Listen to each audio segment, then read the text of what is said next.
Ladies and gentlemen, boys and girls, welcome back to the Football Stooges. The NFL season is officially over. It's done. It's through. However, we're not done. We got a lot to talk about. The Super Bowl, some upcoming things in the football world, as well as the offseason forthcoming. We have even the draft that we'll start to look at just a little bit in the upcoming months and weeks to follow.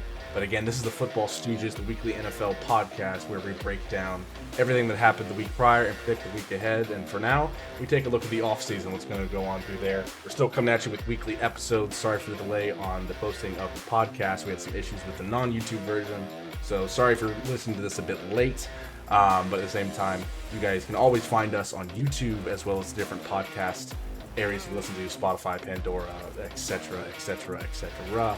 I'm your host, Lob City, and I cannot do this alone. And for the first time in Stooges history, we have four, count them, with us here today to start off. The one and only Downer of Yingling, Destroyer of Worlds, Philly fan, who's probably in a mild depressive episode. It's Mastodon. What a Super Bowl! The mic picked up half of that, but the Yingling will be taking all of it. Joining as the Bears fan that's looking forward to April more and more and more, and might not be looking forward to a lot of the trade rumors circling Justin Fields, it's Mamba. Hey, Masson, you know what's nice? I get to hold on to the first round pick, like how you guys held at the end of the game. That stings! Fired! And Mastodon's gone. And as you guys saw last week, we have back in the booth for his first time in person, the one and only Packers fan, Gorlami. Hey! Taking a shot? Oh my god. All right. Oh, I got one more shot. Sorry. Hey, Mastodon, you didn't win the Super Bowl, but we won the Tank Bowl. I mean, is that something to be really happy about? Yes, as a Bears fan, yes. I mean, you won the Tank Bowl, but you still call Aaron Rodgers daddy. Okay, shut up. Oh, You don't own Chicago, all right? Oh, No, I man. don't. I don't. You go But back to your I know a man cheesehead who country, does. all right? I know a man who does. His I might number just is leave and let 1, this 2. ensue. Yeah, go back to your cheesehead, cold ass, greenery looking ass country. Right? I mean, hey, it's always warm in Milwaukee Lambeau. Buck looking ass. Fuck Milwaukee. I hate that city so much. Hey, they got like I love- a champion basketball team. They just brought you an NBA championship a few years ago. Miller Well, Lite yeah. looking ass. Don't diss on Miller Lite, right? I'll hurt you. I'm a bit of a Bud Bud's- guy myself, but Bud's better. Both are just water. God damn. okay, Like, Mister. Aaron Rodgers going to his Okay, dark retreat Mr. looking ass. I got a lager now after that shot. I am drinking a classic drink, the Godfather, amaretto and Scotch mixed. Great little mixture. Oh God. I got water. I have a lager. Good old water. Mamba, as many people know or may not know, you went to the famous party school known only for partying and not for any of its engineering academics, the one only Purdue. No, Purdue's not a party school, dude. I was joking. As a guy who's a fellow Big Ten school fan, I was I went shitting to on it. Purdue. So, like, I went to a did you- D3 college that's more of a party school than Purdue. Yeah, In honestly, the Big same. Ten, like, Madison is like a real bit. My sister went to Madison, so it's Yeah, it's a big party I there. go. I I, mean, have yeah. a buddy who goes Madison, so I go down there like a couple times a year. Yeah, Every time I go down, it is a riot. It's Yep, so fun. that's Yeah, Madison. That's Madison. I It's went a to a shit show, but it's a fun shit show. Small school in Indiana, and people used to actually have to go to, if they wanted to party, they had to go all the way to a different school just to go party because it was a dry campus. So that was Yeah, interesting. No, that sucks. Fuck that shit. It was, yeah. But did you like not go to any parties at Purdue? Were you just like, No, I you know, did. It was mainly it was house party scenes. Like that was very much it, and the You didn't bars. do- Oh my god, the bars. Yeah. Bars. Oh, are we good got we got another dip fan out here. We're about to have more dip than Dan Campbell himself. Holy shit! there. All right, so now to get this really started, we got to argue about dip. I don't chew at all. My wife would kill me. I and don't also, chew, the it's fuck? like I tried Zins once and I shit myself for an hour and a half. I don't know. It was How bad. the fuck do you shoot yourself with dip?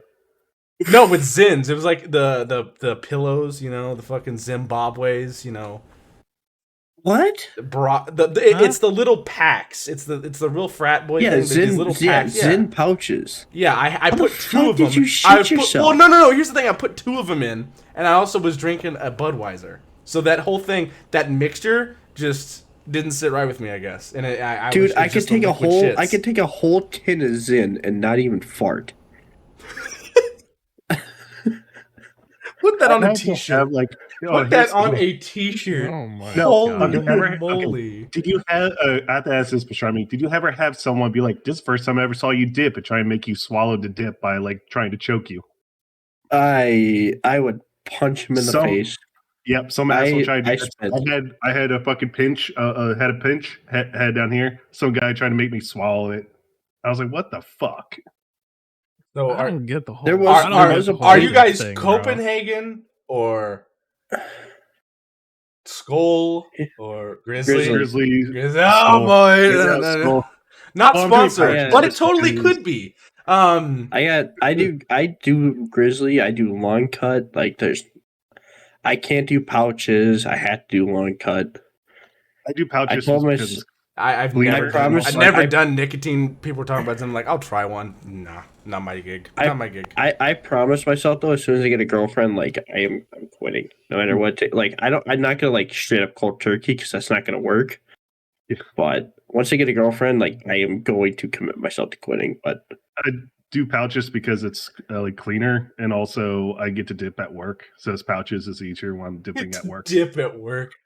I mean, I'm You mostly in the just- office. I'm basically in the office, just in front of a computer, looking at code of 4 different screens. I just do snooze at work because then I can swallow it. Like the snooze pouches. Yeah, I know what you're talking about. Yeah. All right. All right, football. Football. Yeah. All right. Football. Oh shoot! This is a football podcast. My bad, dog. This is a football podcast. Anyway, as you guys all know and probably watched, the Super Bowl was concluded this Sunday, or I guess, yeah, it was this Sunday. Sunday. The Philadelphia Eagles fell to the Kansas City Chiefs in Arizona, 35-38 on a game-winning field goal. Probably the most anticlimactic ending to a Super Bowl ever. It was a big, like, yes, there's been worse Super Bowls. Peyton Manning running into the Legion of Boom. That one sucked. Brady versus the Rams was like 12. No, Brady versus Falcons was one of the best ever. Brady versus the Rams was like 12 Even that to 3. halftime show sucked that year. I remember that. Yeah. I made a whole Snapchat thing that I saved on my phone to every year remind myself of how horrible that Super Bowl was. Holds grudges again. Who even performed that year with Brady and St. Louis? Maroon 5, and I distinctly remember saying on there that Squidward with his clarinet could perform a better halftime show. Oof. That's Wait, shots. who played? Who played that year? Like Maroon the one 5. year, The 1 year I would have been okay with a band doing auto-tune was that year because him without auto-tune is rough. Yeah. It's bad. He's just a model with autotune, basically. That's Adam Levine for you. But yeah, He has a anyway, good voice, but it doesn't match up to his like Maroon 5 voice with auto-tune. But Yeah. the game was great. It was back and forth. Both teams really vying for possession and the ability to score and defend. And scoring was taking the leading role. But then a pretty controversial call at the end of the game kind of sealed the deal for the Chiefs, which we'll get into in a second. But again, I think just to give a quick rating on the Super Bowl enjoyability, because besides Macedon, none of us had a dog in this fight, really. None of these are our teams. So No. for me, the enjoyability of the Super Bowl was probably like a 5. Like it ended horribly. This was like a really bad. This was like Game of Thrones. Oh, it was great going on, but the ending sucked. And not just because the Chiefs won, because I hate the Chiefs, but at the same time, like the ending sucked. It was just an anticlimactic ending to something that could have been great. Out of 10, I would probably say a 7 because it was a very offensive game. Like, it was actually fun to watch. Bro, I mean, it was Until the end, but Yeah. like, yeah. But I mean, I don't I'm know. extremely I liked defense orientated because in high school, like my main position was playing defense, but it. Okay. just with the fact that nothing defensively was going, like, it pissed me off. Like, come on, I want to see a little bit more pressure on the quarterback, stuff like that. But I mean, a Super Bowl ending in a field goal, controversial or not, that's got to be exciting. Right. And it was a chip shot, too. like- It wasn't like, oh, he could make or miss this from 45 yards. No, it was like a 22-yard, like, dink. Like, I think shit I happened think in the Super Gronk's, Bowl. Anything could happen. kick of destiny here's the was thing. longer than the game-winning kick, I think. Yeah, but here's the thing. Was that actually live? I don't think that was live. No, I'm calling FanDuel. cap on that. I bet you. I thought it was gonna be live at the Super Bowl. I thought Rihanna was gonna like be singing and all of a I sudden thought get it was down. going to be in the Super Bowl. Yes, Like, I know. That's what I thought too. That's what I thought it was gonna be like they were gonna be Rihanna was gonna be singing, and all of a sudden it would end. There'd be fireworks, and all of a sudden she'd get on one knee. Choom, there comes the ball. Nowhere she grabs it, puts it down. Gronk off the top rung, flies down a parachute, lands, and then just kicks that sucker. Like I thought it was gonna be epic, and no, it was just filmed out in the desert with Adam Vinatieri and this entourage of random fucks, and like Gronk made the field goal and they said he missed it, and like It looked like it went in, but actually people were looking at it side by side, and basically with how animated Gronk was about it, I think that they had him make and miss one, and then they just played whatever one that was going to benefit the house more, because it's sports betting, and you know that stuff's totally legitimate. Ugh. Yeah. But as an Eagles fan, Macedon, what would you rate the Super Bowl on the enjoyability? Oh, he tilted his head back. That's not good. No. I'm like, this is me thinking, like, It's going to be a if I blowout. could- As an well, Eagles Negative fan. integers. shut up. And like going by as a like neutral person is at least a 7 for just if you're going with the whole game. I would say the ending was anticlimactic just because with the call and some other stuff. As an Eagles fan, if I get a 5 just because of the loss, but I did not before the season started. I did not expect the Eagles to go to Super Bowl as a number 1 seed. That's Like- probably it's a number 7 because I got to flip a car. People flipped cars even before the game started. Before the game, Yeah, yeah. in Philly they were flipping cars when the game is in Arizona. Like, your city needs to lay off the crack, all right? Lay off the crack. And y'all were booing Dak Prescott. Oh my! Dak Prescott won Walter Payton Man of the Year and gets up there, and all of a sudden the entire Philly crowd just goes, "Kill him! Fuck that guy!" And just starts screaming. It was hilarious. I think the biggest issue about this, which a lot of people, the NFL conspiracy theorists are talking about more and more, the absolute abysmal failure that was the conditions of the field was rough.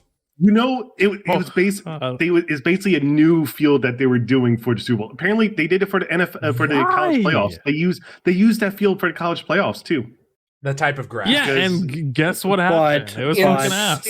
In some lab, in some big fuck off laboratory somewhere, somehow, they can breed grass like dogs and like switch crossbreed and, you know, oh, this one's more traction, this one grows slower. And, you know, they're trying to make the perfect grass for a field because obviously a bunch of the NFL players are like, we don't want turf because, you know, the issues with turf are you can stick too hard into it and you have guys that get hurt. Kyler Murray tore his ACL on a field that was turf. There were also other injuries with turf fields. Well, yeah, no, was it in Arizona? It was, but they didn't the same field. They carved it in a different field. But but there was a bunch of different injuries, and there was a big drive with NFL players, current and former, that were like, get rid of turf. It is the NFL. You have millions of dollars. Yeah, but you don't can pay test for grass. that in the fucking Super Bowl. Exactly. Like, here's what I think, or it's the worst. Not exactly what I think, but what I've heard is that a lot of the NFL execs were like, we don't want to pay for expensive grass in our our fields and stadiums. So how about we go and we say that this is the most expensive shit, and we throw some like stupid grass out on the field.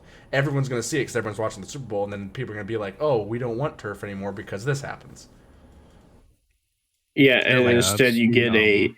you get to watch a footage of basically a Philadelphia kicker shattering his ankle, even though he was okay. Yeah. But watching that film, it's like, Yeah. someone with a bad ankle who does that is just gonna get obliterated. Like It's gonna fucking FedEx destroy a Field. career. Yes. Some people were thinking that this was intentionally done by the NFL in order to keep turf and ruin the reputation of grass. No, it's just they're incompetent. Yeah, Yeah. I would There's say no it's standard. like, Like, let's- it's competence. But I mean, looking at it from a fundamental standpoint, like, okay, yeah, they use it in college playoffs, but college playoffs don't do stuff like a big halftime show. Yeah, the Right? halftime And show then- is what was a lot of people were saying were the issue because it heated up the field because of everything that they did with the pyrotechnics on there and everything. Which I mean But is it was something a that problem happens. from the Something that happens to every beginning. Super Bowl, but you have to. it was way worse in the second half. So something made. I'm it sorry, worse. but if you're the person working on planning the Super Bowl, if you don't take that into effect, you're fired. Well, I I'm mean, this sorry, is the you're first time it's been fired. tested in the NFL, which again Yeah, raises the question: you don't why would test you it to test it in the Super Super Bowl. Bowl? Exactly. Yeah, The biggest I game say you're with the fired. biggest I say you're issues, fired. Yeesh.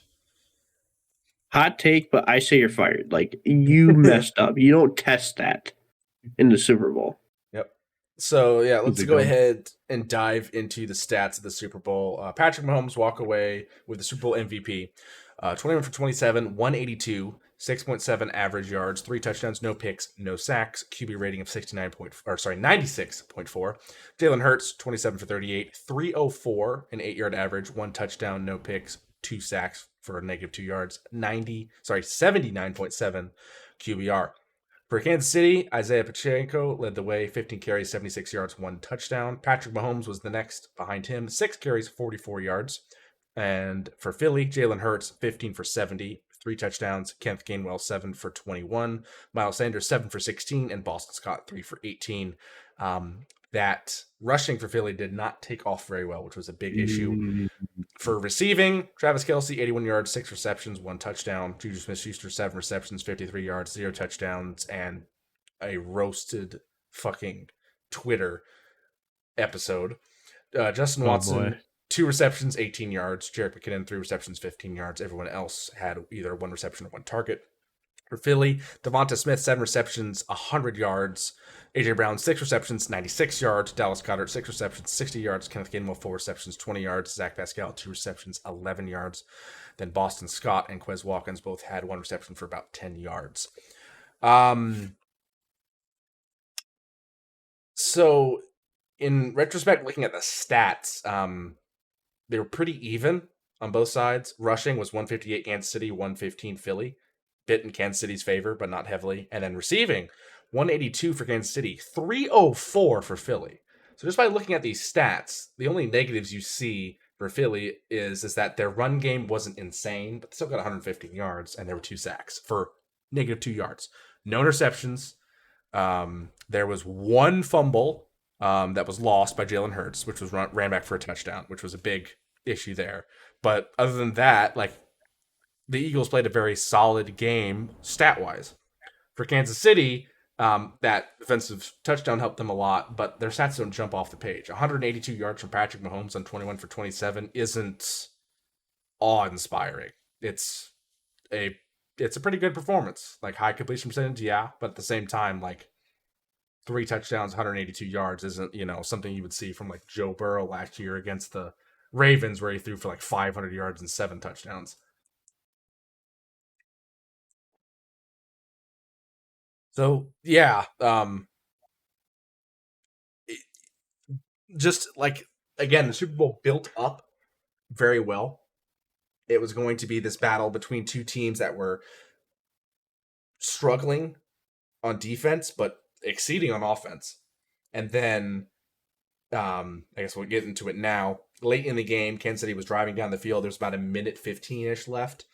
And they go for a pass on a 3rd and about 5 or 6. And Juju Smith-Schuster was lined up to the left, and I believe it was Bradbury that was guarding him. and yeah. And then Patrick steps back and launches a quick throw to Juju, who it's way in front of him, an uncatchable ball.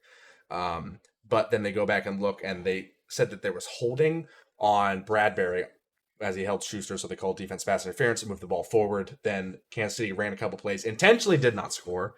Actually had a running back run the ball and stop, slide the 1 yard line, and they kept kneeing the ball to get into the last seconds of the game and then kick a field goal with very little time left on the clock, and the Eagles had no timeouts.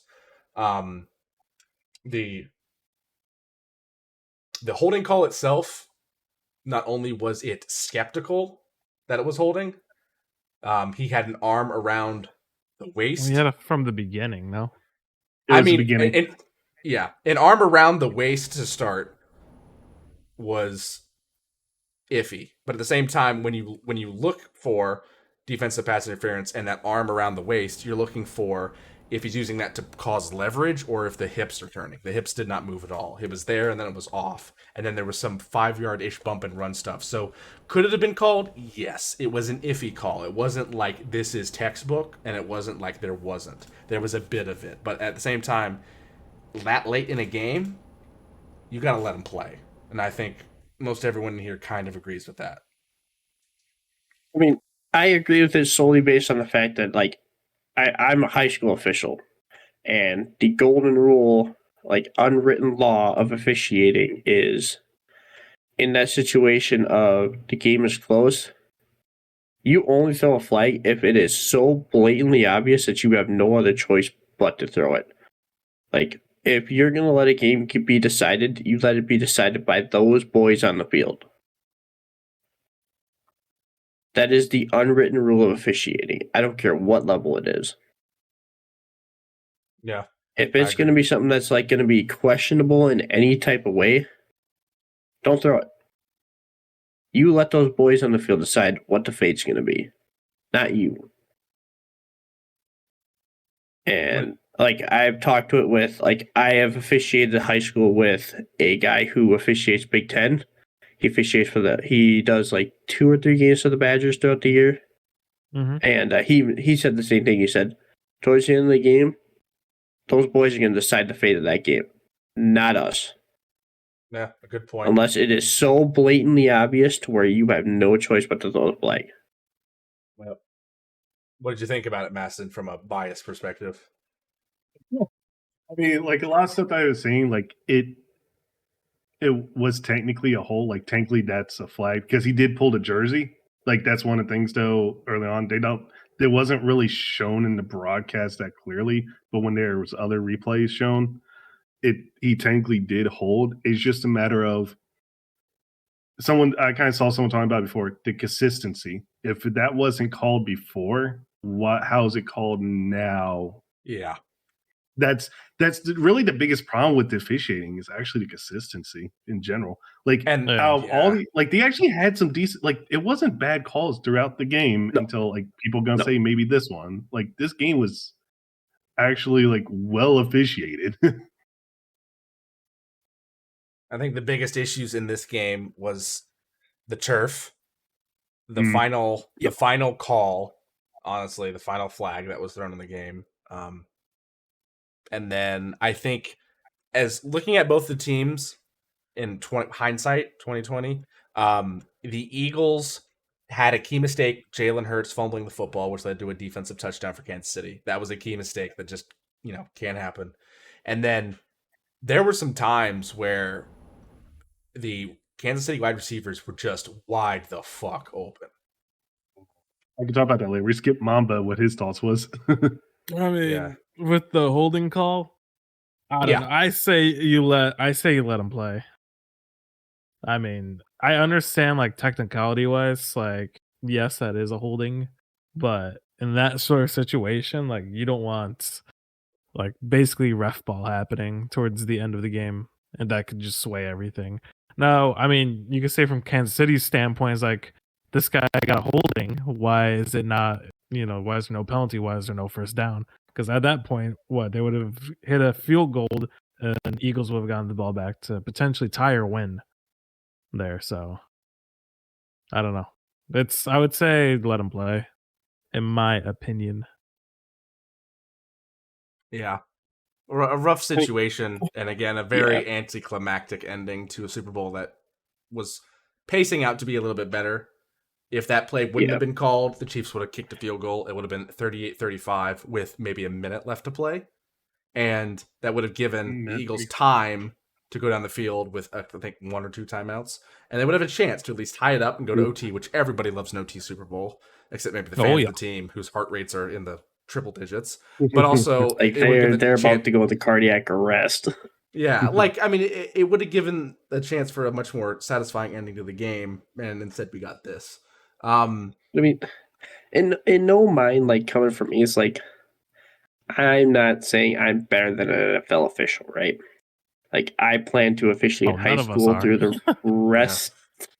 I don't plan on going to going officiating college level or potentially make it to the NFL level. Like, I'm gonna stick in the high school level, but at the same time, it's like that universal rule translates from high school to college, and there's no reason that it shouldn't translate to the NFL. Yeah. Like, that's personal opinion, but why shouldn't it? If it's accepted at two, we're all agreeing with you. Yeah, we're agreeing. If it's accepted at 2 levels, why shouldn't it be accepted at 3rd? Like, there should have been the discussion of, okay, was this ball catchable at any given moment, holding or not? No flag. Yep. The biggest issue I've had with it is the just explosion of the media on like Patrick Mahomes' legacy, comparing this, sprained ankle game to, Jordan's flu game, or Jack Youngblood's broken leg in the Super Bowl, or this, as you can see up here, if you're watching, does Mahomes think he can play until 45 like Brady? Bro, they probably this is like his what? Yeah. They probably injected Mahomes. I was going to say, we actually have tranquilizer and just fucking. We have a video. We have a video of Patrick Mahomes during halftime. If you'd like to watch. Being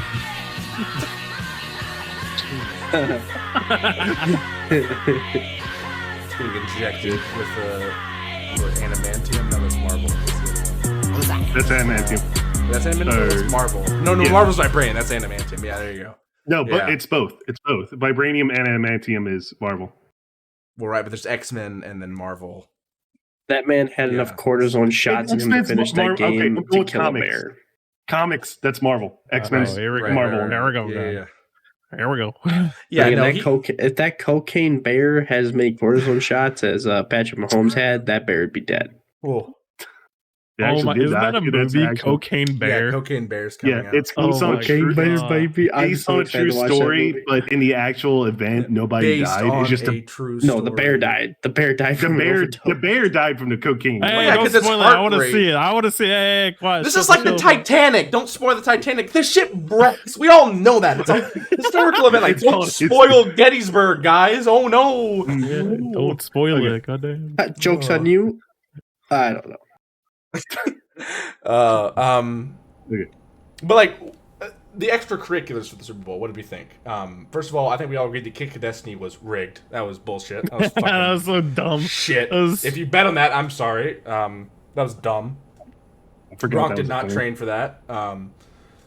Yeah. The commercials were okay. They still haven't reached that early 2000s level. Shit. I mean, there was that Breaking Bad one was funny. Shit. Was funny. I hated every single one of them. No, that commercial where it looked like somebody was messing with the remote and turned the channel. I was about to say that was awesome. That was my dad's like, who the fuck's messing with the TV? There is the theory of relativity, and then the motherfucker who made that. All right, that's levels. Guess what? I was watching it on my phone, so you couldn't fool me, jackass. Suck my nuts, Tubi. I knew it was commercial because when I showed the Greg Olson and Burkett, the color commentator, I was like, they're wearing different stuff. This is commercial. Yeah, but I think they figure that. I think they figure people aren't actually watching the Super Bowl, which I don't know if you've seen, but on TikTok, there's been like a couple of posts where like people are showing last year's Super Bowl at the Super Bowl party and seeing if anyone notices. And one of us like, go Bengals. Oh my gosh. Yeah.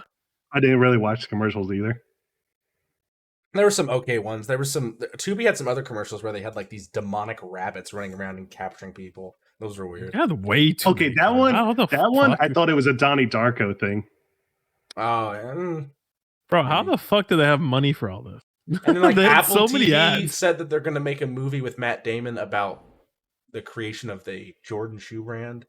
I thought that was interesting. But I mean, yeah, I saw that. There weren't any ones that were like super funny.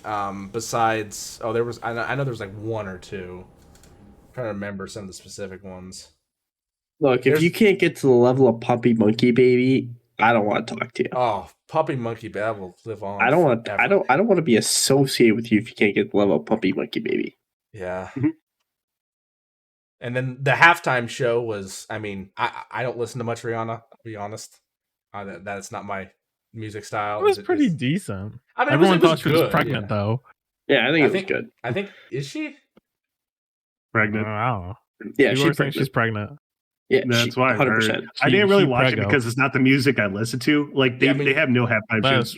I was kind of like sitting there like waiting for one of the like dancers to fall off that Super Mario Brothers Smash Brothers Brawl ask looking platform. Oh my god! And one of them actually nearly did, but they're like belted in, which is really smart because I mean we could have gone from we could have had like the worst thing in the Super Bowl to happen in the halftime show, right above like Janet Jackson and Justin Timberlake. Yeah, worse than a nip slip. Yeah, wait, worse than a nip slip. How is the Janet Jackson one worse? Like somebody dying, Mastodon. Let's put it in perspective. No. You're saying no. You're saying Janet Jackson's bad. The thing happened to her was bad. It's like. Wait a minute, I mean, yeah, flashing somebody on like public television, not to mention when the entire nation is watching, is rough. Those poor 7-year-olds. Getting real excited at the age of 7. Hey, don't forget about Left Shark, all right? Don't forget about Left Shark. I see that was funny. We love me some Left Shark. I wonder, like. I thought that the anthem was great. Chris Stapleton doing the anthem, and then Nick Sirianni on the sideline, just like Niagara Falls of tears just streaming down his face. Oh yes, that was hilarious. I had a foreboding feeling when I saw that because I'm like, that's the next crying Jordan. The Eagles are going to lose, and that face is going to be everywhere. That is going to be everywhere. And the second that game ended. Boom, boom, boom, boom, boom. It was everywhere. Faces everywhere. Like, you know, the city of Sirianni. A picture of the United States and the state of Pennsylvania was just the crying face of Sirianni. Like, oh man.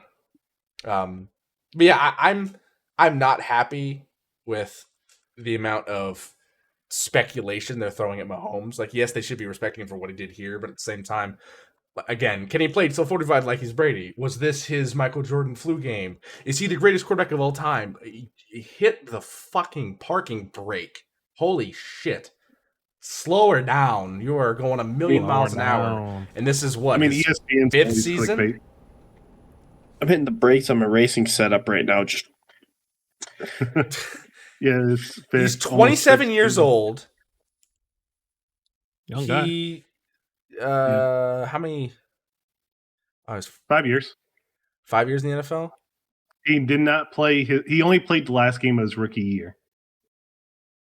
Right, so basically 4 years. Yeah, 17. He's only played one game. Yeah, played one game in 2017. So basically 1, 2, 3, 4, 5. So 6 years technically, but really only 5. And yes, he's got 2 Super Bowls, 2 MVPs, and 2 Super Bowl MVPs. But at the same time, like, you're comparing him with Brady, all right, and Montana. And you also got to look at it. It's like, at that age, how many injuries did Brady have? Mm-hmm. I honestly think that's not yet. He did not have it until not yet. 30. No. But at the same time, I think Mahomes, right now, if his career just, like, God forbid, stops right now, I think he would be considered one of the top 10 quarterbacks of all time, I think.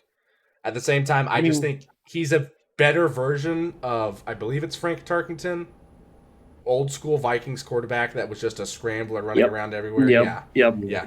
He's just he's that, but just way better. Obviously, he's able to extend plays, scramble, move around, find somebody. You know, and hit really your hit your 5-yard no look pass that the media just eats up alive. I have to ask this though. It's like not Mahomes, but will this set like Andy Reid to be a first ballot Hall of Famer? No matter what, with that second Super Bowl ring. I think before that, yeah. I mean, there was even before that. Some people for coaches, they always get one or two coaches in all the time. He before the Super Bowl even happened. Yes, he was already first ballot. Yeah. Now it's unquestionable. Okay. Yeah, because I was just wondering. Some people were iffy before his first Super Bowl win as a head coach because he technically has 3 rings. He has 3 rings, 2 as a head coach, and he's been to 5, 6 Super Bowls as a coach. Not a head coach, but a coach. Yeah, he could easily be a first ballot. 3, 4. 4. And then he's been to 1 countless, with the Eagles, 3. He's been to countless championships. The ride alone of getting to the AFC Championship 5 fucking years in a row. And 4 with the Eagles. And 4, yeah, that's 9 championship games he's been to. That's a lot. Yes, that's a lot. Like, yeah, Andy Reid was the first ballot Hall of Famer before that. Okay, I was hearing some stuff about that one before. But yeah, I also liked the beef that Juju Smith-Schuster. Let me see if I can find it. I think I heard about it, but I didn't care that much. It was with Schuster and AJ Brown.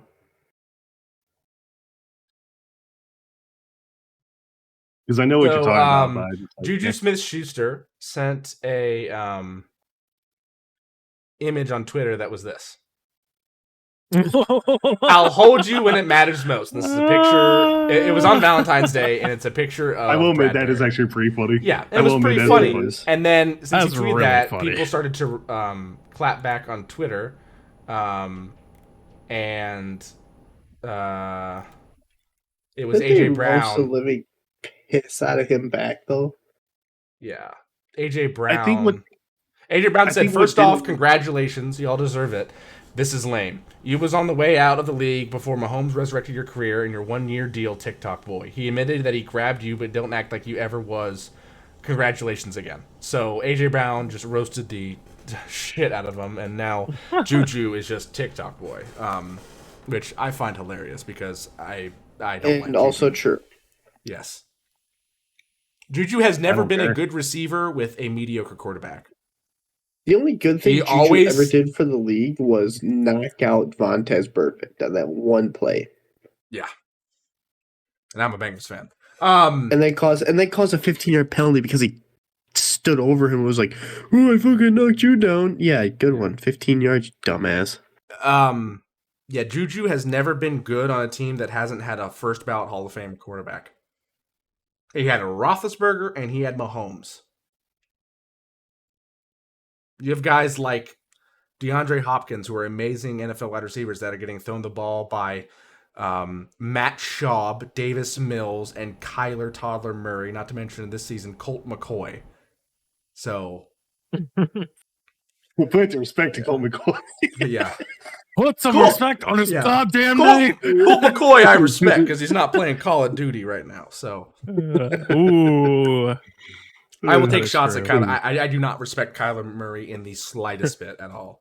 As an NFL quarterback, shots for Murray. Hey, I respect him with his game with Call of Duty. All right, that man hitting quick scopes. If he does not have a KD of like 5, just stop, dude. If he doesn't have a KD of man's gonna make a post and be like, "You are a NFL quarterback that is supposed to lead a team that, on paper, should have won a lot of more games and competed for a Super Bowl." You had like J.J. Watt, Zach Ertz. You also got James Conner.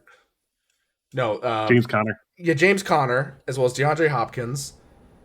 Also on defense, there's Budda Baker.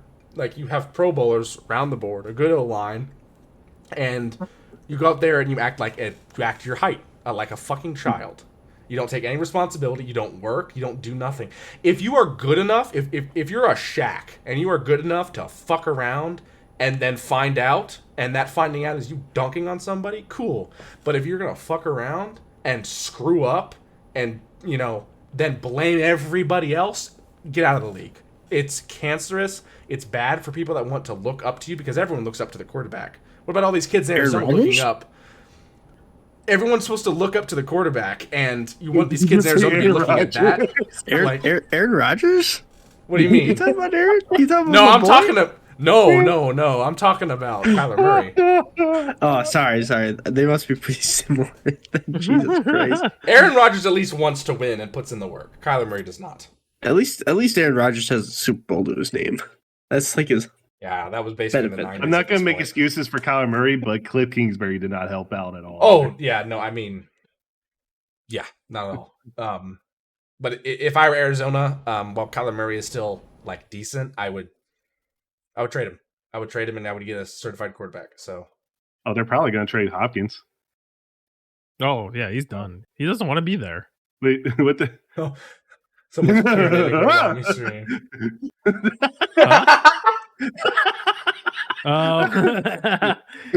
Cameo. Damn it, Bobby. Damn it, Bobby. Oh, this is peering into the fucking screen. Yikes. Okay. Oh, boy. But is it okay if I say my stuff about this game? Yes, go ahead. Go ahead. So I'm not gonna say the holding call did not And that wraps up the Football Stooges episode. Okay, here's what hurt the Eagles. That fumble for a touchdown. The false start right before the fumble by Samalu when it was 3rd and 1. That hurt. I remember saying that. He just like leaned forward. I'm like, stop. And yeah. Which I'm like, but that shit happens. Went off the run, didn't even do the run game at all in the third quarter. The third quarter, not using Sanders at all. Yes, he had that fumble in like the first quarter, but like, come on. The defense in the second half just went kaput. I don't know what Gannon was thinking. Oh no! I don't know what Gannon was. I don't know what Gannon was thinking.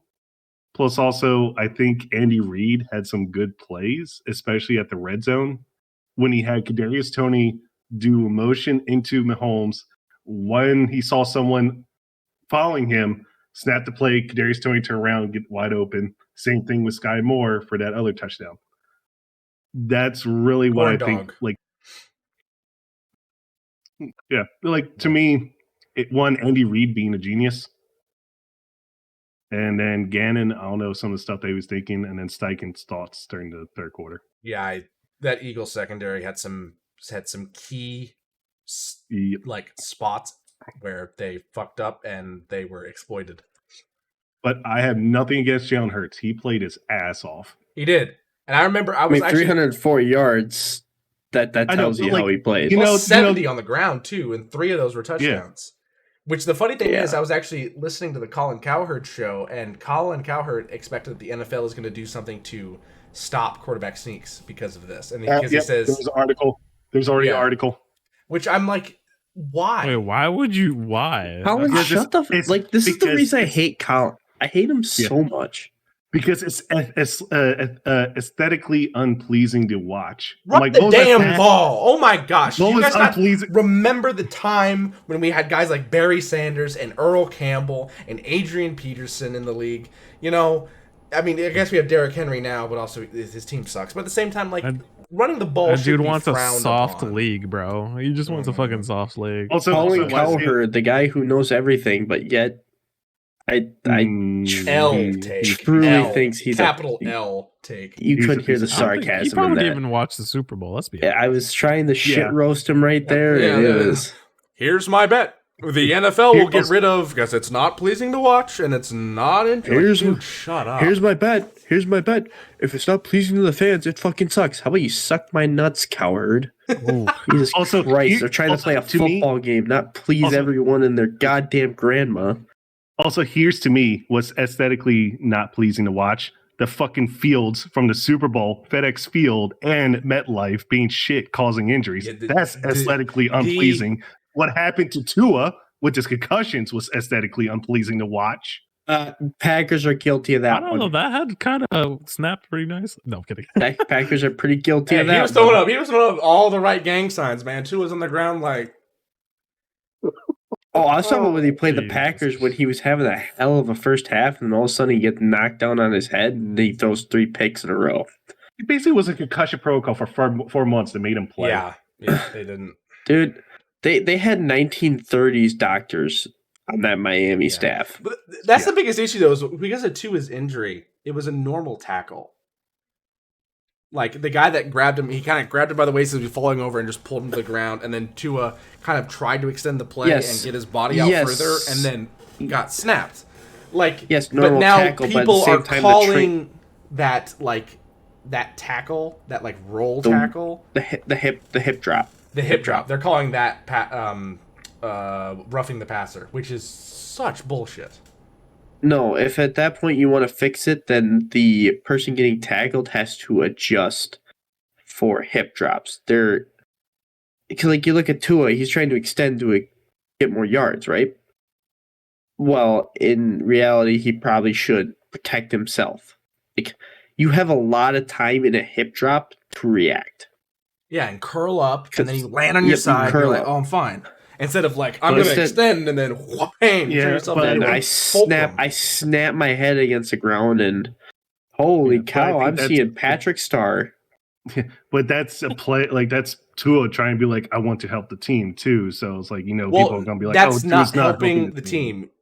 I know, as a person, but, like, you know how people are. As a person from Indiana, knowing what Carson Wentz did last year, so many Indiana fans hated him. So many Indianapolis Colts fans hated him because he didn't know when to stop trying to extend the play. Because there's a point at which it's like, stop, just go down. And, he basically fractured both his ankles in one game. There's times when he's like throwing 3 people off of him, and all of a sudden throws like a backwards behind the head Magic Johnson-esque pass to the defense. And you're like, why wouldn't you just, like, you're about to get surrounded, you're not going to break out of that, you just go, okay, throw it out of bounds.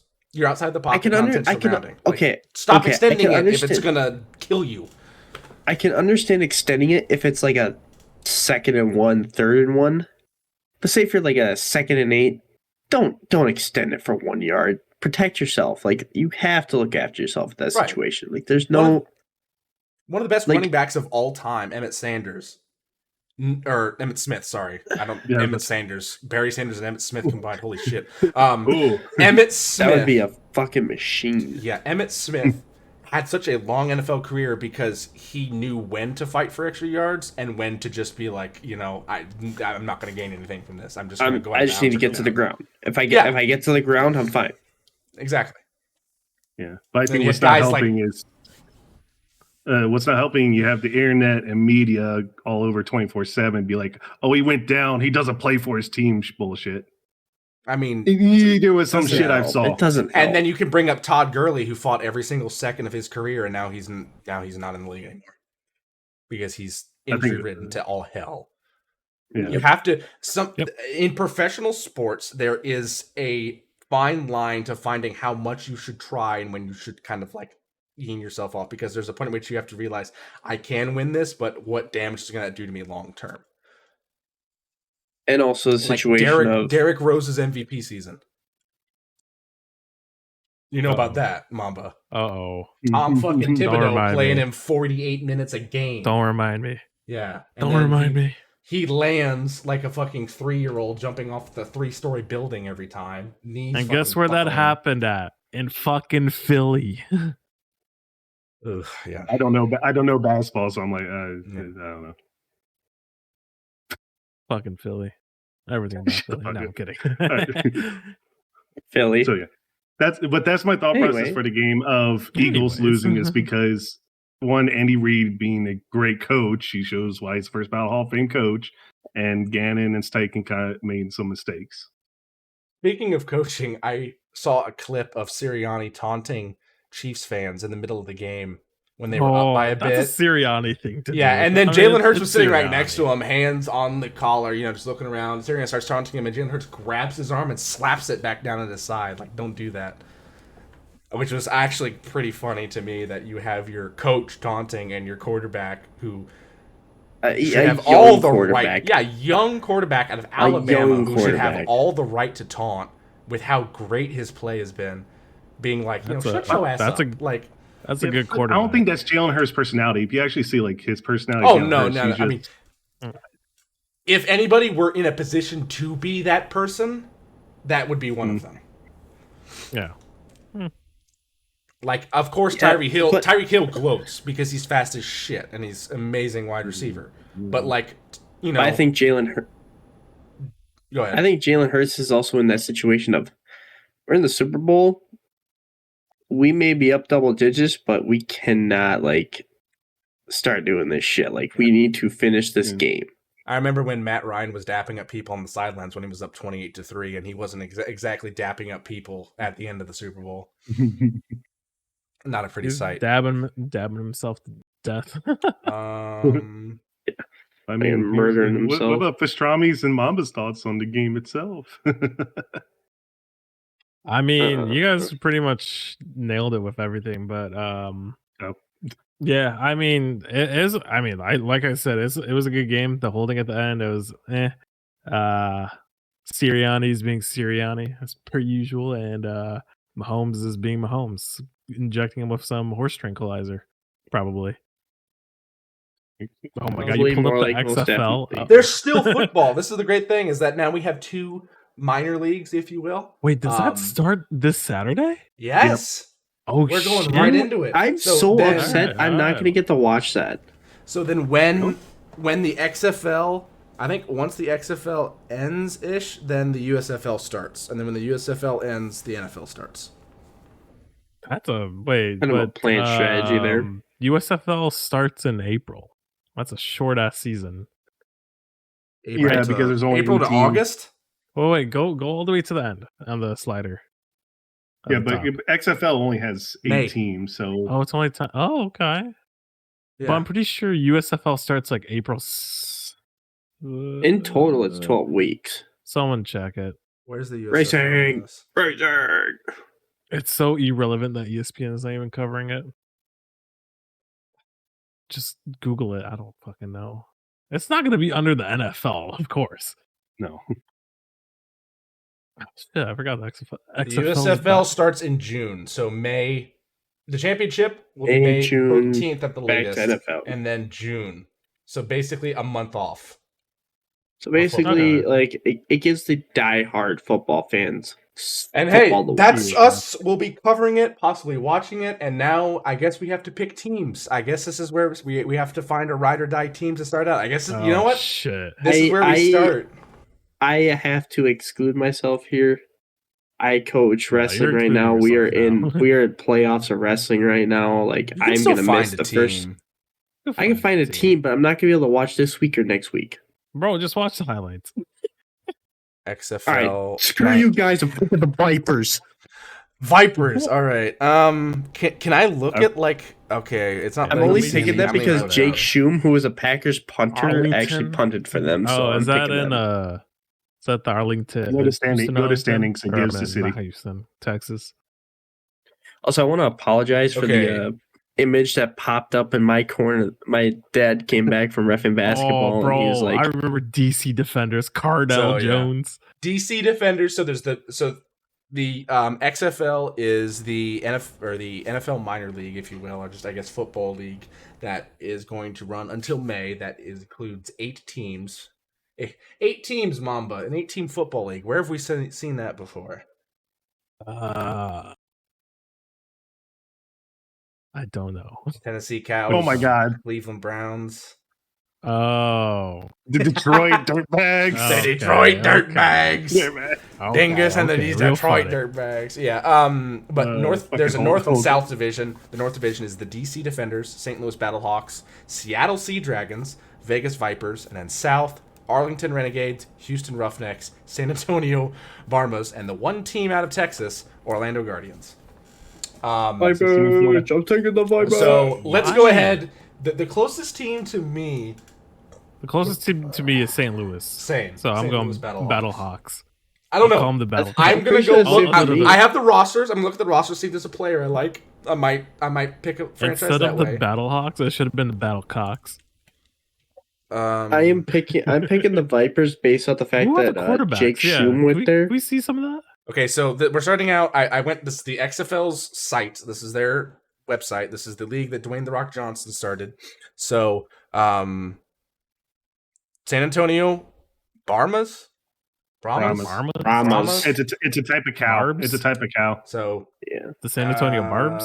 they have Jack Cohen, Jalen Pass, Ryan, whoever idea. at Reed. yeah, nope. Oh, Kalen Dillage at running back.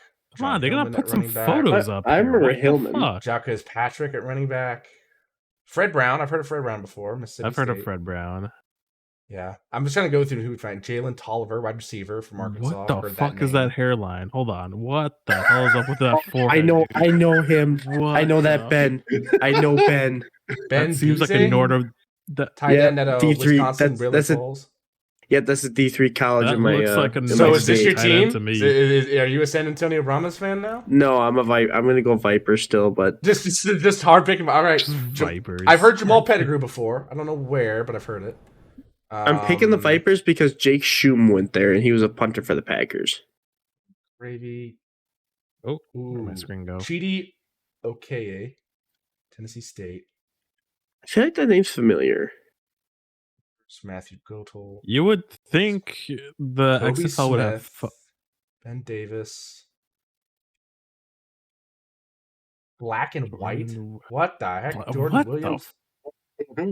I'm not Are seeing any these like names I know. players Kelly, submitting their photos or some shit or what? Possibly, yeah. I mean, it's the league's What's first going year. on here?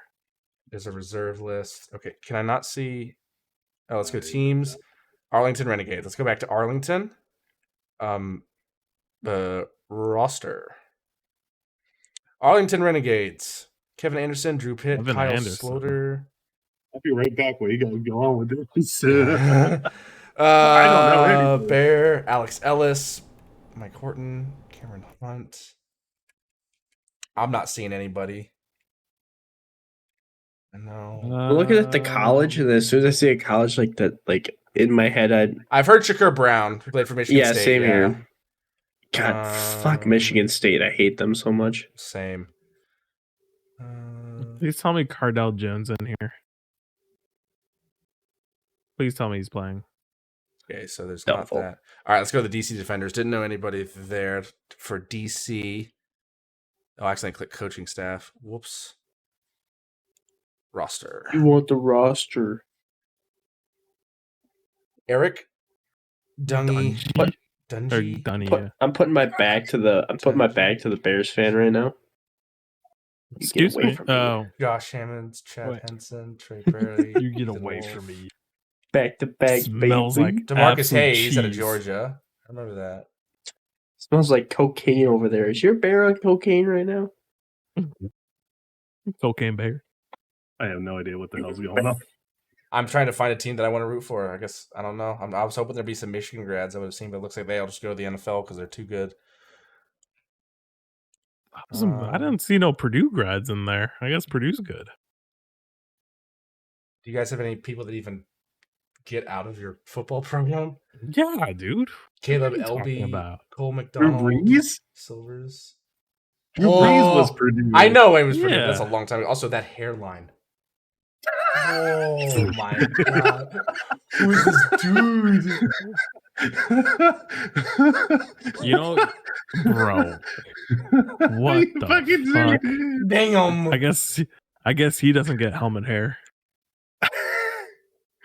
Jesus Christ. Can I be Justin spoiler here? Smith, Be like, I'm not gonna pick a team just because I don't know if I'm gonna watch that much of XFL because other stuff I'll be doing. Right. Oh, Dre Johnson.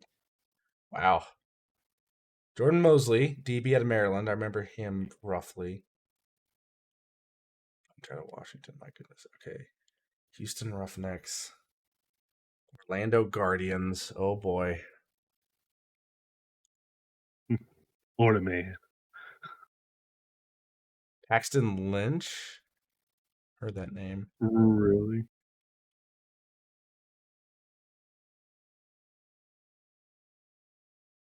The Vayon Furkron. Savannah Ukron. Fukaran. What the fuck are we doing? We're trying to figure out teams. I'm not finding anybody, man.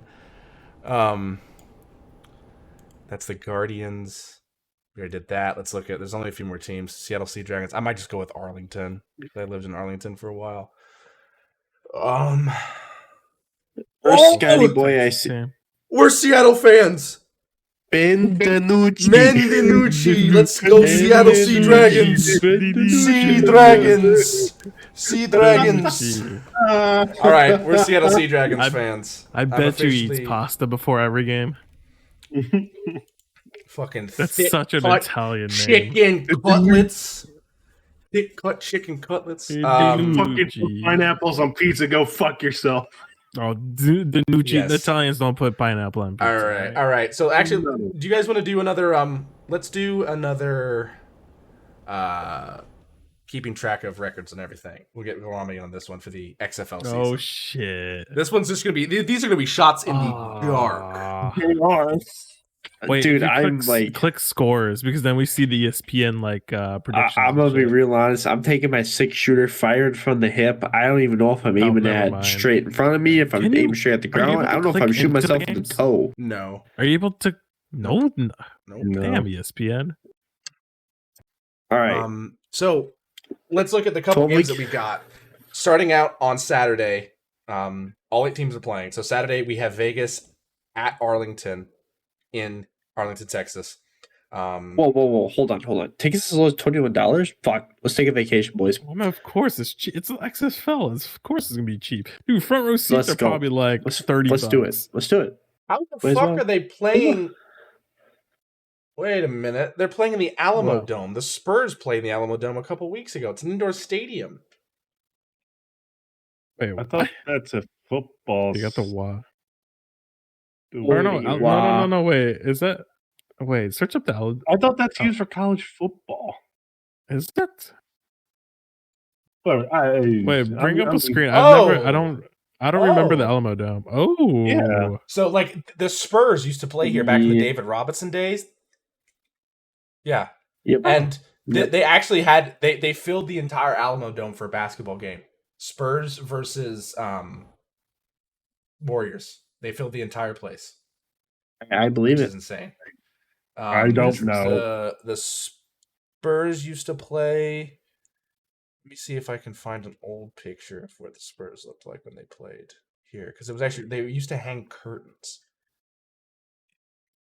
I do not know about basketballs.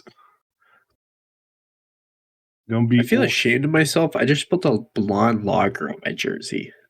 Should I be ashamed? Wait, what? I spilled a blonde lager beer on my jersey. This would be, so as you can see, this is in the middle of the stadium. So they would pack it pretty full, but then they would have to erect these. There's a good picture of it. These curtains, because there would just be empty stands all the way back here. So yeah, that's what the Alamo Dome. Wow. But then you also got to think that with a basketball court, you could push. Because that's what they did. The Spurs. That was the Spurs' home arena in the 80s and 90s in the NBA. They pushed everybody in and made the bleachers around the court rather than being all the way spread out where it's But then that makes me that makes me think of Wisconsin. When we go down for state wrestling, we're the way the Kohl Center's set up. It's set up in its hockey arena with black mats over top, and then they put the wrestling mats over top.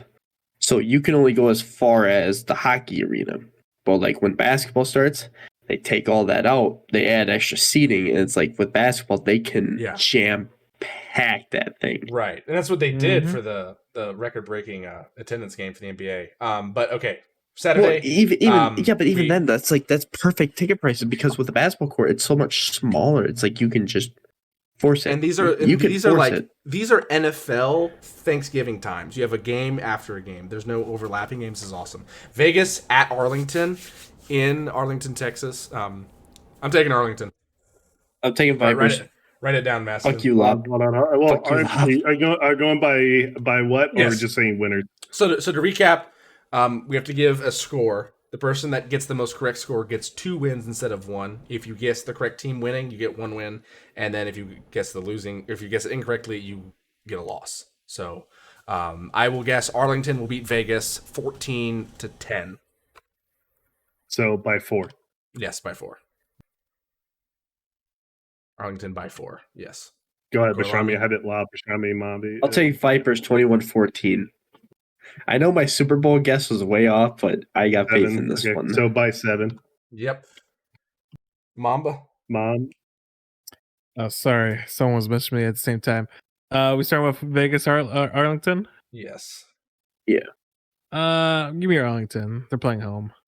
By 7. Doubt my Vipers, big dog. Vegas by 3. I don't know anything about Vegas Vipers. XFL. This is going to be such a toss-up. Orlando and Houston in the TDECU Stadium in Houston, Texas. What does that look like? I'm curious now. What? I'm taking Houston. TDECU. Listen, Stadium. only so many football teams in one city can suck. So the Texans suck. So Houston Roughnecks, we got to be good. So let's go Houston. I'm taking Houston by 7. Is this like a? Oh, it's University of Houston's stadium. That's what it is. Give me. We're skipping over. No, you let him go. No, you let him go. He already started. Oh my God, you messed me up my typing in Notepad. Oh my God. I'm used to being the third, okay? And then Pastrami's the fourth. Okay, let me go. I remember from when the XFL was running in 2020 before all that shit happened. Or was it 2019? I don't remember. But I think Houston was kind of ass, so give me Orlando. Bye. 3. Bye. 3. I'm taking the hot pick. I'm taking the hot seat away from everyone. I'm taking Houston double digits. I'm gonna say at least a 10-point win. Okay. Bro, I'm more interested in these stadiums. Not gonna lie. Orlando. I could give a fuck less about stadiums. Orlando by 7. Okay. Next up, St. Louis at San Antonio in the Alamo Dome. I'm taking San Antonio. Alamo Dome's a really cool place. It's an indoor stadium. Got a lot of history. I think it's going to contribute. They're going to feel the presence of Tim Duncan, Manu Ginobili. You know, it's the different sport. They're going to feel that, and they're going to go to a powerful 14-point win versus St. Louis. Mamba. Who's up? Oh, my turn? Oh, okay. Give me San Antonio by 14. And just on a side note, I searched up Choclaw Stadium. That's the Texans baseball stadium. The Rangers. Texas Walker Rangers. Yeah, damn right, sonny boy. I'm surprised they're playing football in a baseball stadium. Chuck Norris threw dude, they do it. They used to do it all the time. They used to do it all the time. And then it proved to be a horrible idea, but apparently XFL, it's a great idea. I mean, they're not exactly the most profitable organization yet, so that's true. Wait, what's going to happen during baseball seasons? Baseball season starts in March. I think. All right, I want Mama's hot take here. Who's going to win, St. Louis or San Antonio? I want his hot take. I said San Antonio. He said San Antonio. Did you? Yeah. Am I the last one here? No, you're not. I still have to go. Just go ahead, go. I have it in Notepad. No. I'm number 4 here. You go. St. Louis, just because I don't know shit right now. So by 3. We're throwing shots in the dark like darts, blindfolds. Yeah, I'm pissed off at the Flyers right now in Seattle. All right, I'm throwing shots in the dark here as well, and also Tim Duncan has nothing to do with football. I like to see that man get fucking hawk rolled. So St. Louis by 3. All right. Final. My Seattle Sea Dragons. Ben DiNucci, the fucking paisano, is going to be coming into DC and Audi Field, and he's going to rip a new one. I'm taking the Seattle Sea Dragons by 35. Book it. Oh, shit. Oh my God! What the fuck did you just do? I threw a pen. I meant to throw it backward and I let go of it too early, and I caught it before it landed on my monitor. 35, dude. What 35. Holy shit! I just spilled my whiskey. You put too much faith in Ben DiNucci. Fuck. Actually, bro. What is it? DC's crowd, if I remember correctly, with the XFL, this crowd was wild as fuck. Like they were doing snakes with cups and shit. So I'm gonna go DC on this. Give me DC by 10. Right? Seattle by 7 because fuck DC. Yeah, high five. Oh my god. I'm gonna take way. Ben. Backward. I'm gonna take Ben Sideways. DiNucci Yeah. by 14. Ben Tell you, DiNucci. Not Seattle. I'm taking Ben DiNucci himself as a man by Oh my 14. god. you are Alright. I'm fucking writing that in the Ben Dude, fuck Seattle. Ben DiNucci's gonna carry this team on his dick. Wait, he plays for Seattle. No, he doesn't play for Seattle. Seattle plays with him. Oh man. You get a TikTok more famous than Trace McSorley. You deserve to be the team. The 2 early games will be on Saturday and Sunday at 3 p.m. on ABC, and then the 2 late games will I be am 8:30 and 8 on ESPN. I'm excited. Lob, I'm gonna be honest. I'm texting you about information on this because I'm gonna be at sectionals for wrestling, and then I got my pole vaulting in the Twin Cities, so I got to drive over there. So like, I want updates on scores. I want to see if I'm right on this shit. Yeah. They have it on ESPN. all the way You'll to be the able to Twin pull it up. City. God damn. I'll be able to pull it up, but I'm gonna be too busy coaching, and then I'm gonna be too busy watching. Because like, it's funny because like the thing I'm going to, I can't coach my kid there, but he asked me to watch him just to see where he's at. You have a kid? Like I don't have a kid, but Oh. I thought you said you had a kid. Okay. no, he's my athlete. He's my pole vaulter. Oh, okay. But he vaults for a club, which is legal. He asked me to go watch him, which I am being very cautious of because I can't coach him there. I will be in the stands. He asked me a question. I go, cool. Cool. We'll figure this out when season starts. Yeah. Anyway, there it is. I had a thought and escaped, but I got it back. The Eagles also in head coach hirings have lost both of their coordinators. Their defensive coordinator is now the head coach for the Arizona Cardinals, and their offensive coordinator is now the head coach for the Colts. So one final one Saturday. Was that Saturday, okay? Saturday. Hold on. Was that a decision by like the coordinators themselves? Like they chose to go out and take a new job? You can't be like hired consensually. Yeah. You have to accept the job. So yes, they I both don't know. accepted it. They weren't That's fired. Jeff They were Saturday. both. Yeah, Jeff but like Saturday there are seemed like he was times forced into that. you kind of knew what I meant. Though, like they were in no situation where they pushed out. No, by they weren't being Philadelphia. pushed out by Philadelphia. They were both loved by Philadelphia. I'm happy Maybe Gannon. I mean, you went undefeated for the first 11, 12 weeks of the season. You're not. I know, but I'm happy because as a Bengals fan, the Paisano Lou Anarumo is still in the Queen City. Thank the Lord. So I'm happy. But yeah, I can't think of Packers are still having a heart attack, so there's that. Yeah, Aaron Rodgers is going to be coming out of his 5 days of solitude and Darkness confinement retreat. and darkness I thought retreat. he's going I into can it give you right guys a now. great representation. Let me shut up my lights real quick. Yeah, I think Derek we'll Carr is speculate the big more about one. that next week. Derek Carr got bought out. Officially. He's now a free agent. I like what he did. The Raiders have treated him like shit, and he decided to make him pay for it, which I totally agree with. He's a good QB. Yeah, he's a good He guy, really is. and he's a good QB. He's had some struggles, but I mean, I think it'd be a good thing to do. George McDaniels. All right. We Muzzy have been wants to see us given steal. we have been given a question by Muzzy himself to make a tier list of every Super Bowl played. From 2000 to now. From 2000 to now. I think this is more than 2000. That's what he asked. Yeah. We'll probably grade the ones that we can.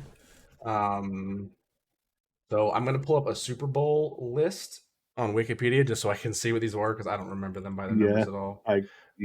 So we have the ranks of an all-time classic, memorable, great, good, all right, remember by numbers. meh, and we don't know. That's why he's gonna. So yeah, that's I why he's haven't pulled gonna- up. So we'll start with the first Super Bowl, which is Super Bowl 1, and I mean All time.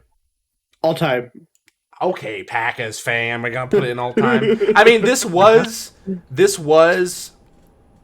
I think we need to add a row below, and what we're gonna do is we're gonna have this be. Not born yet. Naming. No, he had to be naming of a trophy. I thought that was after Super Bowl II. We're gonna do historic. Shut up. We'll do historic because yes, the first Super Bowl was important, but at the same time, none of us experienced it, so we don't really know. So then Super Bowl, I think we can kind of start throwing a bunch of these in here. So Super Bowl, why are these not in order? Where's Super Bowl 2? I think this is Super Bowl 2. Super Bowl 2 and Super Bowl 3. No. Okay. To be fair, no. I put 3 in memorable, honestly, because like it's the Jets' only Super Bowl, and do you remember that quarterback? Like you can say that, but like 68. Yes, but NFL Films had told me all about it, and I think it's memorable. You could play it as historic because of it's the AFL winning against the NFL, kind of helped the merge into the NFL what it is now. I mean, these are ones we haven't seen or we don't really know enough about, and are just really old. Super Bowl 4. All right, hold on. Who's the oldest one here? Probably me. Probably. I'm 30. I'm 25. Jesus Christ, you old fart. Fuck off. Hey, look! I found an endangered species. Oh, look! There's 2 of them now. Shit! Oh shit! Fuck! Holy fuck! Flyers! You're losing 4-0 against Seattle. Fuck off! Here comes the Kraken. Here comes the Kraken. Yeah. I ran out of beer too. Super Bowl 4. That was the Kansas City Chiefs beating the Minnesota Vikings. I think that's just we don't know. It's the Vikings in the Super Bowl. What are you going to do? January 17th, 1971 was Super Bowl 5. I believe the Colts beat the Cowboys. That was Johnny United's Super Bowl. I'm going to put that one as historic once I find Super Bowl 5. It's right by your head. Right by your head. No, that's 10. X is 10. You're looking for a V. V. It was just right by your head. Okay, Super Bowl 5. There we go.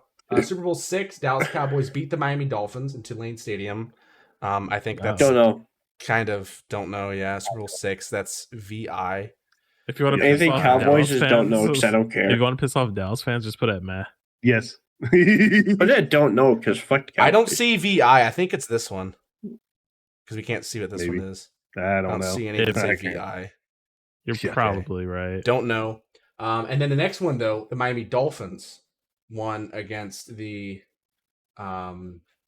Washington Redskins. Was this their undefeated season? Yes, that is. Is that 72? 1972? Yes, 1972. Yes, Miami that's Dolphins. That is historic. It's historic. So put that VII. That is historic. And then Super Bowl 8, Miami Dolphins versus the Vikings. That one's you put Super Bowl 8 in historic. It's looking for VII to right there. Okay, so then the other one they weren't undefeated, so not as important. Then first year Super Bowl, they win against the Vikings. Shocker in Tulane Stadium. That's when the Lynn Swann catch diving over. That's 3 or 4 of the Vikings right there. Just fucking put it. Don't know. Probably don't know. The Lynn Swann catch was cool. No. Fuck the Vikings. I hate the Vikings. Hold on. I thought that's Super Bowl 9 with the Steelers Vikings, or was that? Oh yes, that was because you skipped 9.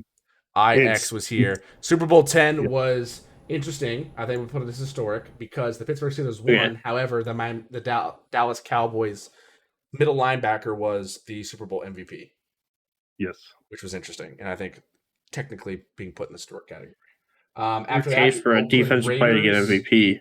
Yep, Oakland Raiders playing the Rose Bowl against who else? The Vikings, and they won 32-14. Super Bowl XI. That would have been who would have been coach at that time, right? It's under no. It's under 52. It's under LII. There you go. Okay. Who's the coach there? Who's the coach there? Oakland Raiders. The 1977 Oakland Raiders was John Madden. Yeah, that's got to be somewhat historic based on the Madden franchise. That's just me. I'm okay with either one, but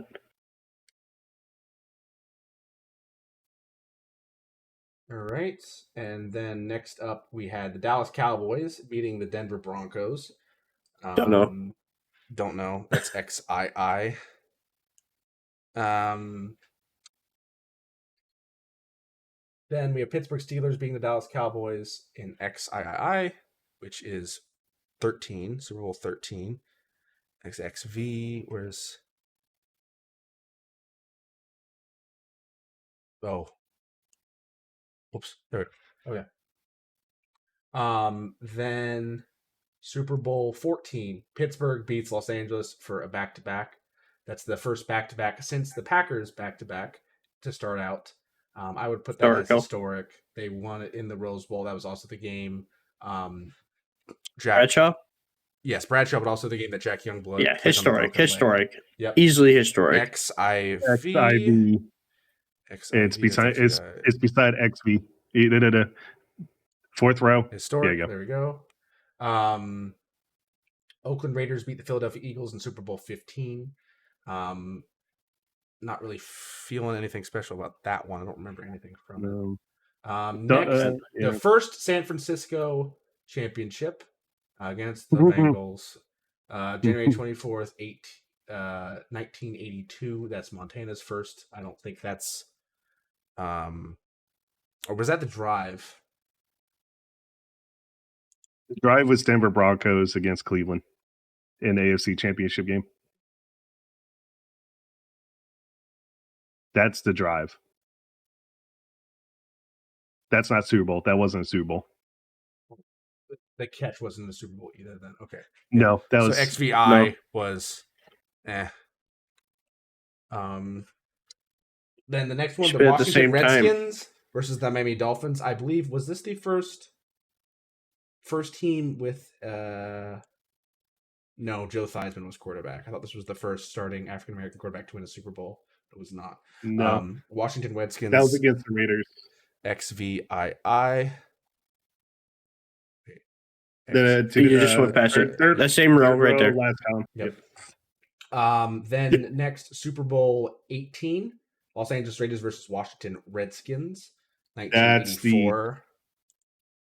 That's the one. Wait, did the Raiders win? Oh, okay. I thought the Raiders faced against the Washington again. Okay, I might be thinking of something else then. So yeah, XVIII, that is 18. And then Super Bowl 19, San Francisco beats Miami in Stanford Stadium. That's XIX. We're starting to slowly get to where we actually remember them. Then Super Bowl 20, Chicago Bears beat New England Patriots. This was probably the best. I think that's definitely at the very least historic, just based on the 85 Bears. Yes. That defense was so insane. Yeah. The closest was the Ravens in 2000 for being... That's the only time I'll ever give Bears credit. Legendary. The only time I'll give Bears credit. Yeah, Phil Simms won his first Super Bowl. The year after that, in Super Bowl 21, New York Giants beat the Denver Broncos. XXI.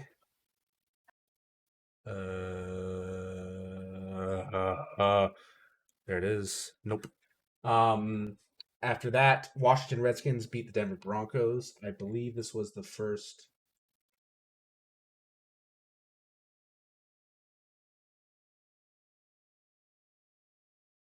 I know it was a Washington team. It was the first black quarterback that won the Super Bowl. Easily historic. You can put it up higher if you want, but easily historic. Yes, Tony Robinson. This was him. Starting quarterback. Yep. So, 1987, Washington Redskins. That's Super Bowl 21. That's historic. You mean 23. Or 22. 22. Then San Francisco beats Cincinnati again. Joe Montana's Super Bowl. That's 23. You already put 23 up there. It's XXII's 22. Yeah, I the eyes are blending together. There we go. Okay. Then the San Francisco 49ers repeat, beating the Denver Broncos. That was the drive. So that was important. I would definitely put that XXIV. Oh, they actually said that was the drive? Okay, I thought that the drive was Denver against Cleveland AFC Championship game. Okay, I was thinking something else then.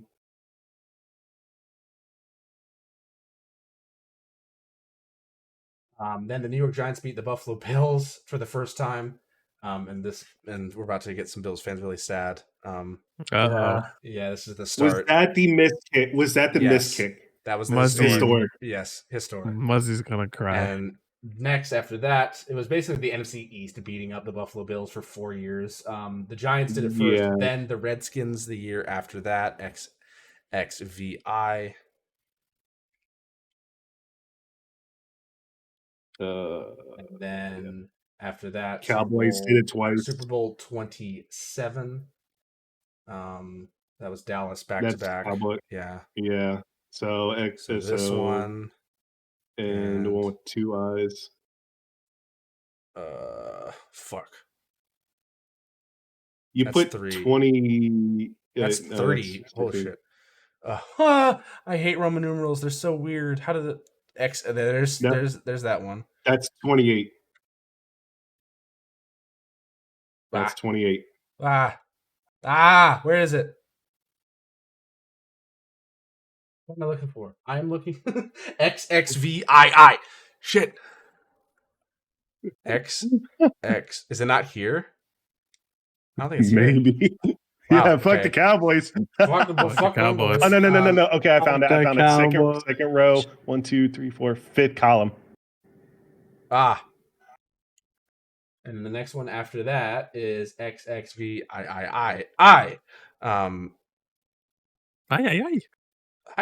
First row, fourth column. First row. Yep. Fourth there we go. column. Boom. Those are both done. Okay. Then after that, San Francisco 49ers beat the San Diego Chargers. Yeah. I was only 4 at the time, so I don't know. That is XXIX. XXIB.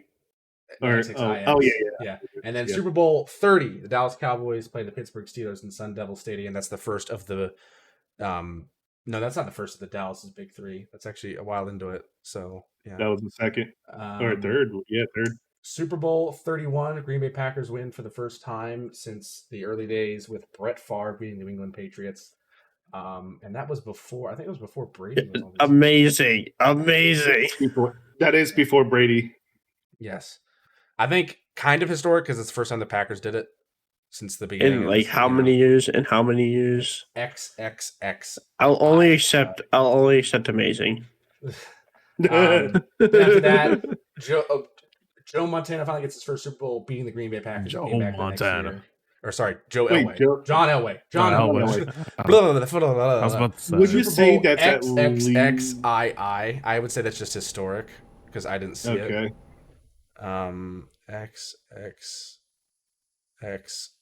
That's 3. That's 3.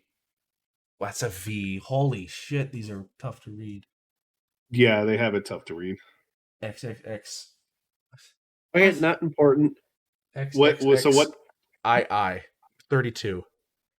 There's 33 right there, which we'll put in don't know because that was his repeat season. But I can't find 32. Okay, not important. I think it's on there. Yeah, they don't have it on there. Huh. Wow. Well, it would be in historic because it's Joe Montana's first Super Bowl. After that, the St. Louis John Rams. Elway. These are some of the ones. Yeah, shit, John Elway. These are some of the ones that I kind of remember. St. Louis Rams, 2000 Super Bowl 34. Their first Super Bowl. That was when they won with Kurt Warner. They beat Tennessee Titans on that game-saving lunge, the tackle. 1 yard short. That should be amazing. That is a classic. That is XX. That's 34. That's 36. XXIV. IV, yeah. There it is. That is an all-time classic. All-time classic game. After that, the Baltimore Ravens stomp the New York Giants 34-7 in the 2001 Super Bowl. That one is going in meh. That one is meh. That was a killing. That's meh. Then February 3rd. Patriots, Rams. Patriots, Rams. The next. That's the first of Tom Brady's Super Bowl in 2001. Yes. That's That was... VI. I would say that's historic for Tom Brady's first, but it wasn't that good of a game. It was 20. No, it was 32-29. It was so I would close. say great. It was close, yeah. Or right. memorable since... I guess memorable because it was a last-minute field goal. They had to drive down the field. Yeah, this feels Tom Brady's first great. one. Yeah, memorable. Yeah. And then there's like good. All right. Yeah, I feel like that's a better. Okay.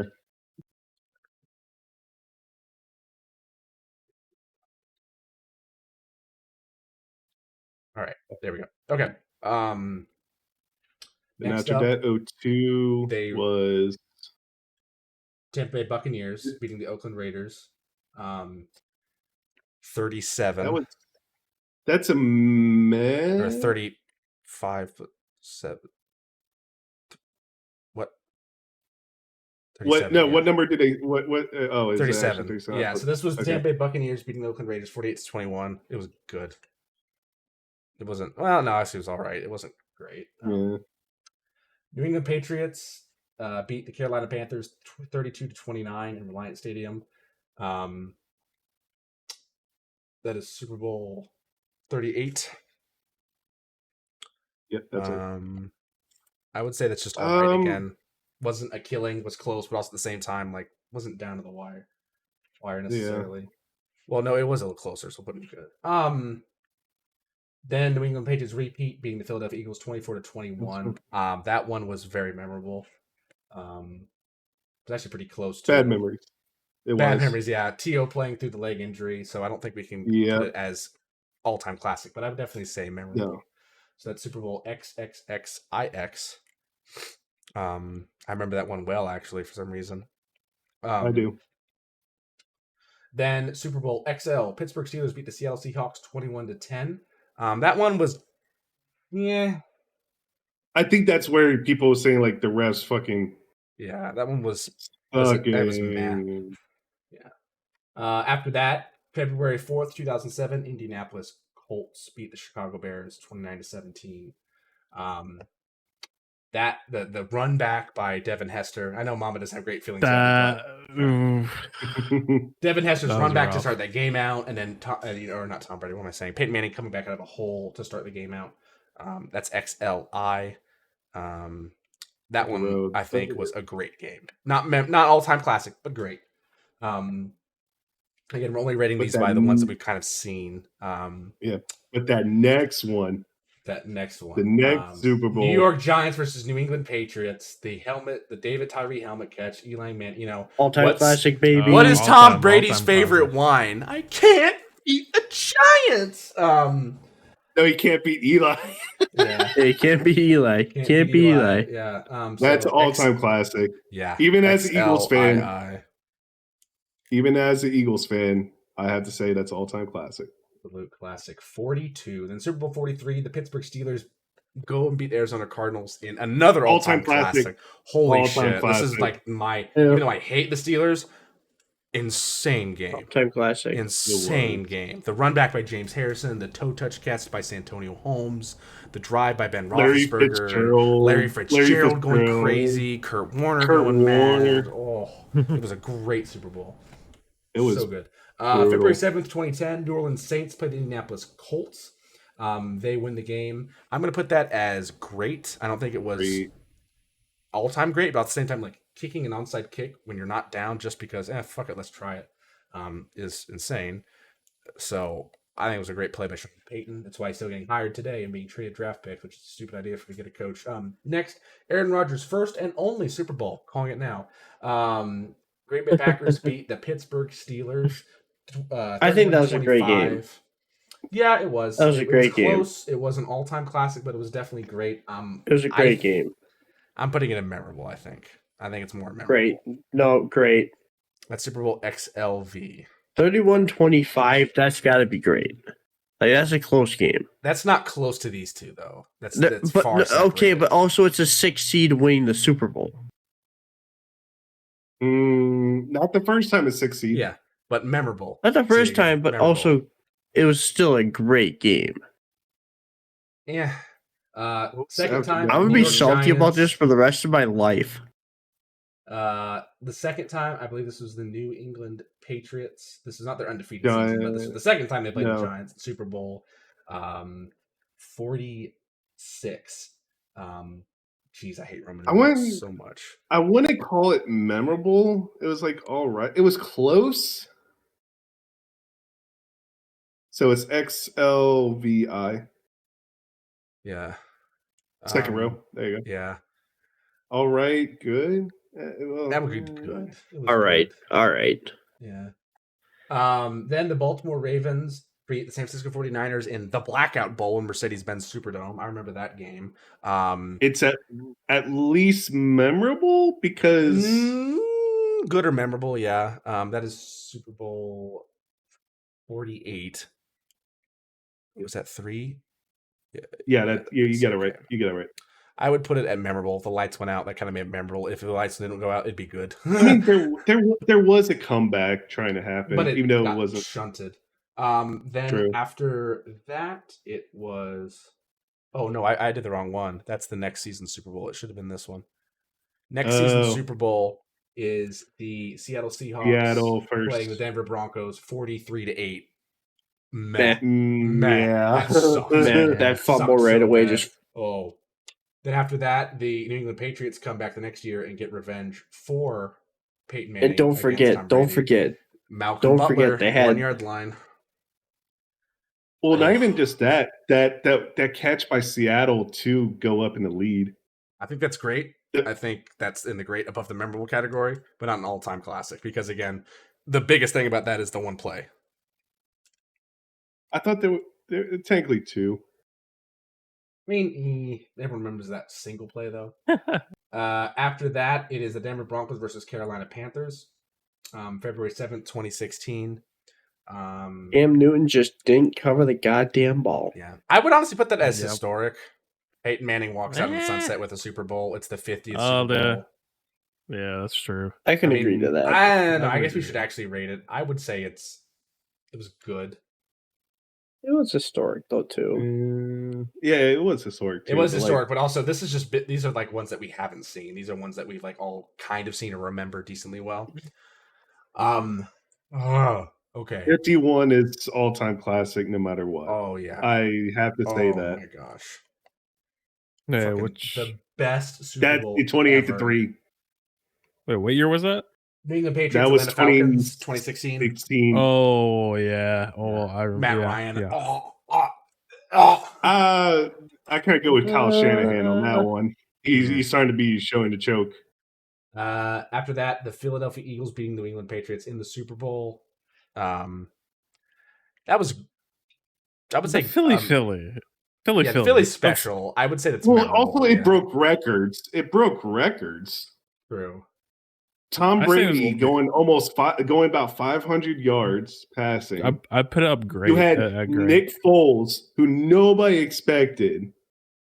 Actually, no, it is. I just remember going through that. I remember going through that. Like even as a Packers fan, it was just the entire way through. It was in Foles we trust.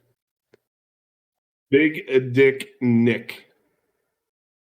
They don't even have in Foles we trust, there's baby. a lot of ones that we're missing. All right, next up is the LIII, which is Super Bowl 53. And that was meh. That was 13-3, the final score. New England wins against Los Angeles. That was a Super Bowl game. XFL. Maroon 5 in the halftime. That's San Fran, not good. Kansas City. Oh, 2006. That was San Fran, Kansas City. Pittsburgh beats Seattle in Ford Field. Super Bowl XFL. Oh. We forgot that one. That one was 21-10. That was an all right. So some of the ones that aren't pictured on here, this hasn't been fully updated. To the rest of them, we stopped at the 13-3 one. Kansas City playing San Francisco 31-20 in Super Bowl 54. Yep.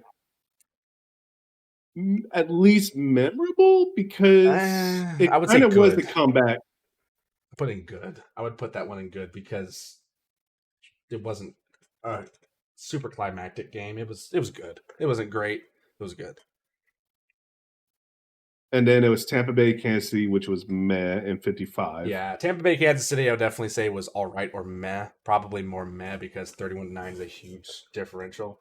And it, Kansas City could do anything. Yeah. Next year after that was February 13th, 2022. Los Angeles Rams, Cincinnati Bengals. Abysmal. Horrible. No, but in all actuality, probably good. I would say good because, I mean, that final drive was, again, a penalty. And this last Super Bowl, Kansas City versus the Eagles, 38-35 final score. Kansas City winning Super Bowl 57. I would say good again. Really, these last two Super Bowls have been kind of the same. Last minute drive capped off by, a penalty. Yeah. But yeah. Refs not following the golden rule. Yeah. That is our list of our Super Bowl rankings from what we have experienced. Let me double check the YouTube and make sure that we don't have any questions. Do we have any questions last video? Did somebody check that? I checked. There was no questions. No questions. Okay. So it looks like that'll probably be it for us. This has been the Super Bowl wrap-up. I think starting next week, we'll start by covering what we have of the XFL, kind of just looking at some of the stats, overview real quick. Won't be too in-depth with that. I think we have to get on Muzzy to see if he's going to be able to make a Gorlami image. So we'll be able to get him up on that scoreboard over here. Taking a goddamn shot of whiskey to drown the pain. Yeah. I mean, you look up there, you got Maston with his drink of choice, Yingling, me with, I think there was one episode where I chugged a bottle of Smirnoff, which was not a great idea. That hurt. That really hurt. And then there's Mamba with his bleach because he's water. But anyway, thank you for watching this episode of the Football Stooges. We will be continuing through the offseason. Like I said, we'll recap some of the XFL stuff. And next week we will start with let's do this. I am thinking of a number between 1 and 10.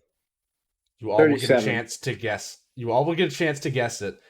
And the person that gets the most correct picks the first division that we start with when we start covering our division wrap-ups. We'll start next week with one of them. So, Mamba, go ahead. Wait, sorry, say that again? I blinked out for a sec. I blinked out. We are starting next week. We're starting next week with our divisional wrap-ups. We'll watch up each division, talk about all the 4 teams in the division, what they did good in the last season, what wasn't good, what they need to address, cap space, whatever. So I have a number that I'm thinking of that's between 1 and 10. And if you get it right, you get to pick the division 9. to start with. Okay. Gorlami? 7. Mastodon? 3. Okay. Folks, on you guys, the number was 14. The number was 8. Ooh, so, but okay, me and Gorlami is gonna pick the NFC North. Let's be honest. So yeah, we'll start with the NFC North. We'll go north, south, east, west, and then we'll do. AFC we north, could south, argue east, for days on that. Oh my god! Next week we will cover the XFL schedule. Then we'll look at the NFC North. Each team, what they did right, what they did wrong, what they need to address, what moves they've already made, what moves they need to do, maybe what they want to go. We won't cover a huge into draft. We'll have whether or not Aaron Rodgers is still there. Yeah, we'll definitely cover that. We'll cover some of the Justin Fields trade rumors. This will be great. So we'll start with the NFC North next week. Traded. I don't know, man. Adam Schefter started to say some stuff, and yeah, well, Adam Schefter is Adam Schefter. So you guys might get stuck. You guys might get stuck with CJ Stroud. So Mamba and I are going to be arguing for days. You guys might get stuck with. Oh boy. Oh, what's his name? Bryce Young, maybe. I don't think we need a quarterback. I don't think you need either. But again, no, I think Fields is going to be good. We're jumping the gun. We'll cover all this next week. But for myself, for Mastodon, for Mamba, and for the Gorlami Pastrami, thank you for tuning in to another episode of Football Stooges. Make sure to like the video. Drop us a question on YouTube. We'll be able to answer it in the upcoming episodes. Enjoy. I hope you enjoy the football season, but remember, there's always more football coming. The XFL's here. Go Seattle. I don't know if this is the proper sign or whatnot, but it is now. So go Seattle. Go Sea Dragons. Go Ben DiNucci. and And run the damn noche. ball. Have a good night, everybody.